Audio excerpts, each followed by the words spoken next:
Mass Effect 5 may smuggle in wokeist nonsense like pride flags and so on in patches after release, so as to avoid, presumably, an initial backlash and negative sales performance due to, well, terrible PR. So alleges this person right here on the Kotaku in Action Reddit. Now, as always, take all of this with a grain of salt, and more so once we read it, but let me just read it out for you.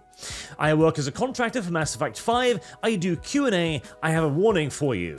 We got an all-hands deck meeting last week, devs were asked to delay features, art, and content that may be deemed woke or political, and defer them to future patches. As Q&As, we were tasked to report if we audit or detect anything that might resemble them so they can be fixed. The company wants to launch the game as clean as possible and introduce woke stuff silently through patches. Now, Q&A work. Mass Effect 5 has at this point only been in active proper development for a few months. It's been in planning stages for quite some time earlier, of course, but I do find it a bit that they would be doing Q&A work on it right now. Now, admittedly, more often than not, when you've got third-party companies like these doing Q&A work, they're not hired on board for a project. They are simply hired on board to deliver their services for a period of time, meaning that they could just as easily have been working on Dragon Age the Veilguard up until now, where they're told, okay, shift your services over to Mass Effect 5. So, I am not discounting the possibility of this being real entirely, but I will say you should take this with a German coal digger's worth of salt, because it does sound a little bit far-fetched as well. The idea that developers will see something woke, be worried enough about it to take it out, but then also wish to patch it in later. I can see the sneaky maneuver in it, but after years and years of seeing AAA game development in progress and process, I'm not sure if they're intelligent enough for that, honestly. That might be a little bit too much subterfuge for them. But I am nevertheless going to talk about this because the idea of it does conform very well to what I would expect them to be doing right now on a slightly more general basis. And it also does fit in with some general rumblings I've heard from other industry insiders about the state of things in AAA gaming. So, 2024 has been a bloodbath without equal for AAA gaming. It has been the worst year for wokeism in particular ever. It has been terrible, which means it's been awesome for everybody else. But despite our message going woke is not popular, it will give you bad PR, it will hurt your sales, having been a thing for the last, decade or so now, it was only in 2025 that the hammer really just slammed home with the full-fledged fury of a meteorite. I mean, look at this. It's looking rather grim, as previously AAA gaming has been able to kind of retreat within its own walled garden of video games, because already, gacha games have been eating their lunch for years now, .png simulators having outsold and out-revenued them for quite some time. But this year, you had Palworld, Helldivers, Black Myth Wukong, Marvel Rivals, Space Marine Path of Exile 2, a lot of these games simply sweeping into that walled garden and kicking the AAA developers back out of it. And a fair few of them are, as we've also talked about earlier, red developers, like Marvel Rivals and Path of Exiles 2, with Path of Exiles literally stepping in and saying, no, I am Diablo now, screw you.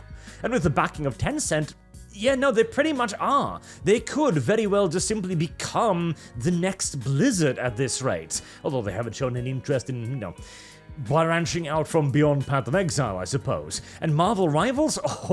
It didn't merely eat Overwatch's lunch, it replaced it. It hit Overwatch like the Blob would hit a Pizza Hut, leaving nothing but obliterated debris behind it.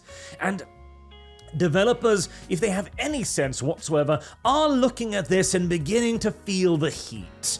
Now, personally, I am very much so in favor of simply leaving the little piggy wiggies to roast in the fire that they themselves set, as they squeal in panic, oh, it's burning. I know, we've been warning you about that for 10 years, but hey, details. But there are some other signifiers as well. This one, for example, came out during Dragon Age Veilguard, where there was a lot of backlash over how it looked, how it appeared to be rather workers, and how the characters were incredibly ugly. And this came out saying, Mass Effect is photorealistic and will be as long as I am running it. A lot of people looked at this and kind of interpreted it as a sort of kind of roundabout kick to Veilguard, as if to go like, okay, we get it, you don't like that, don't worry, Mass Effect 5 won't be that. But without saying it in such an obvious manner as to get the wokists on their backs, or to get people within the company freaking out about it as well. It was a very circumspect suggestion that changes may be being made. Which leads me back to this thing here, as I do actually think that most of these companies have, after 2024, realized that what they're doing isn't working. Now, the specific parts of the company that are realizing this, that can vary a great deal.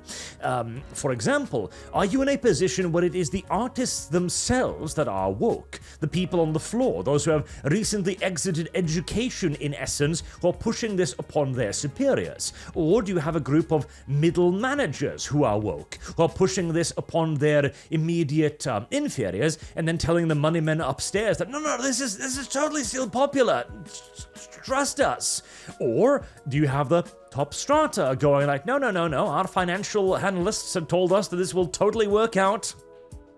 And depending on where you are in this kind of hierarchy, depends on what kind of actions the company is even capable of taking before undergoing, well, sweeping restructurings, as this feels to me like a bit of a middle management designer sort of thing, where they're looking at their sales numbers, which are not great, and BioWare is probably not doing very well financially, and deciding to think to themselves, okay, we'd like to have a job next year, so we can't do the same thing we did again. It ain't selling. Negative PR will strangle us, so please, Q&A testers, go through the concept art we have created so far, right? Go through whatever storylines we've created, whatever design documents we've created, and see if you can spot anything that might be interpreted as woke, and then bring that up to our attention so we can have a look at it and probably remove it. The other interpretation is also, as they write here, that they are still so ideologically possessed that they go, okay, shit, well, the only way we can keep doing this and keep pushing the propaganda is if we basically trick you into it.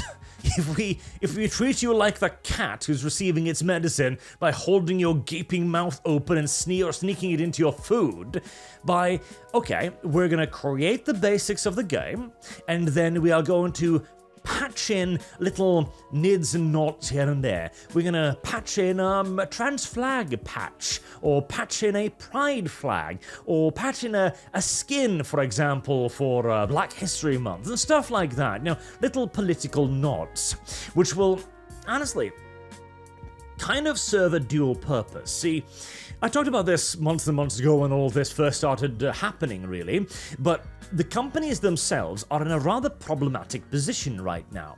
If they simply go full cold turkey and go, no, we're not doing wokeism, you know, this is created by a guy who actually doesn't give a shit about wokeism, in fact he's a avowed misogynist, then all of the people on our side will go, yay, and probably give it the Black Myth Wukong treatment, but they will also have the entirety of the media establishment turn against them, and since these are not Chinese companies, they're a lot easier to attack. If a Chinese company gets a bad reputation in Western media, that isn't a negative. In fact, that's a recruitment ad.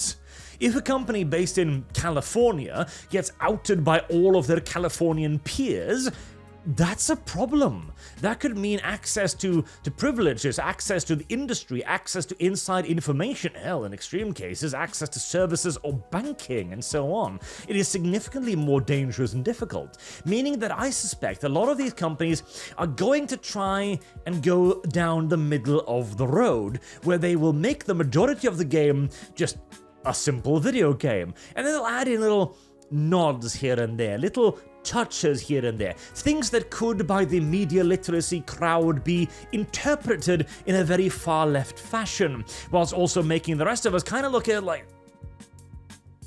I don't know. I know. I'm already beginning to see the vague outlines of this in quite a little bit of entertainment now. That is at least what I would do if I were them. Continue to try and push the message, continue to have it appear as if you are still in command and control, but not doing it in such a way as to actively discourage your actual audience from giving you money. So we shall have to wait and see if the video game industry is quite so clever, if they're capable of that degree of subterfuge, or if they have, at long last, learnt their goddamn lesson.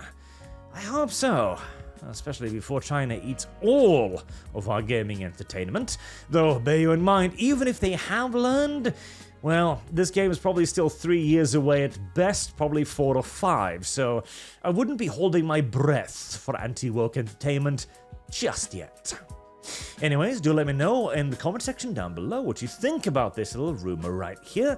And until next time, I have been Arch. Thank you all very much for watching, and I hope to see you all again soon. Till then, have a good day.